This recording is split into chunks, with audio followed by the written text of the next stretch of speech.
Hello everyone, welcome to MH Law CET 3 years live paper analysis. So guys, I'm just coming out from the center, St. John College of Engineering and Management. पूरा मुंबई से उठा के बाहर भेज दिया था. You can understand it's very difficult to come here, but guys आप लोगों के लिए आना पड़ता है to attend the exam and to understand the paper pattern. Okay, so here you can see students are coming out from the center.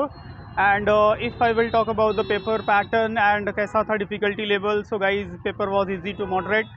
And legal section it's a little bit difficult as per the student feedback जो मैं यहाँ कुछ लोगों से discuss कर पाया. तो according to them legal section उनके लिए थोड़ा सा मॉडरेट टू डिफिकल्ट था because fact and principle based questions थोड़े से थे. इट मीन्स आई थिंक जो मैंने काउंट किया है detail analysis as per the actual question आप लोगों को शाम को मिल जाएगा.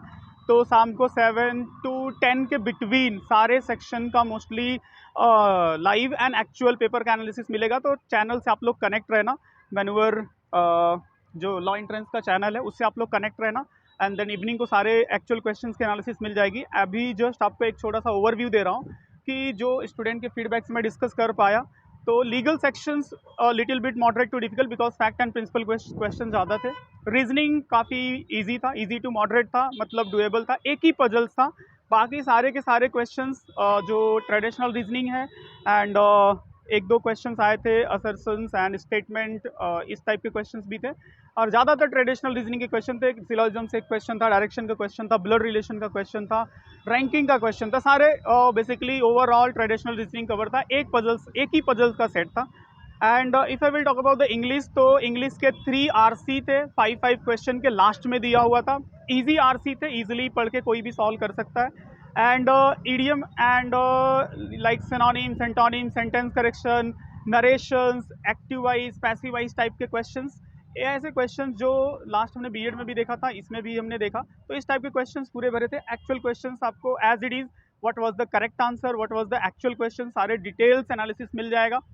सेकेंड जो आपका रिमेनिंग है इंग्लिश हो गया. GK is a very to the point specially for the manual student. जो भी हमने स्टैटिक जो एक्सपेक्ट किया था कि स्टैटिक के questions mostly will be more in this exam.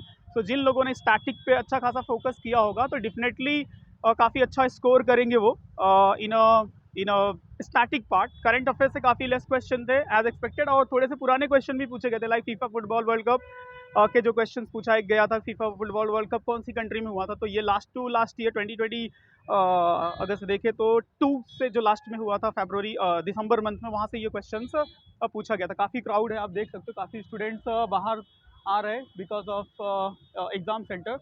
मैं आपको कैमरा मूव करके अगर आप देख पाओ सारे लोग, तो काफ़ी क्राउड है यहाँ पे. अभी मुझे यहाँ से जाना भी है मुंबई. सो okay, so that's a brief analysis related to this exam MH Law CET 3 years. And in detail analysis we will see on a channel. Actual questions का देखेंगे. तो just wait for it guys. And do one more thing guys, please इस video को जितना हो सके share कर दो, तो लाइव सेशन में ज़्यादा से ज़्यादा लोग कनेक्ट हो पाएंगे. They can understand their level and कितने क्वेश्चंस करेक्ट थे, whatever. So at least more people can connect with us. So just try to share with your friend and in your group and others student. Okay, thank you.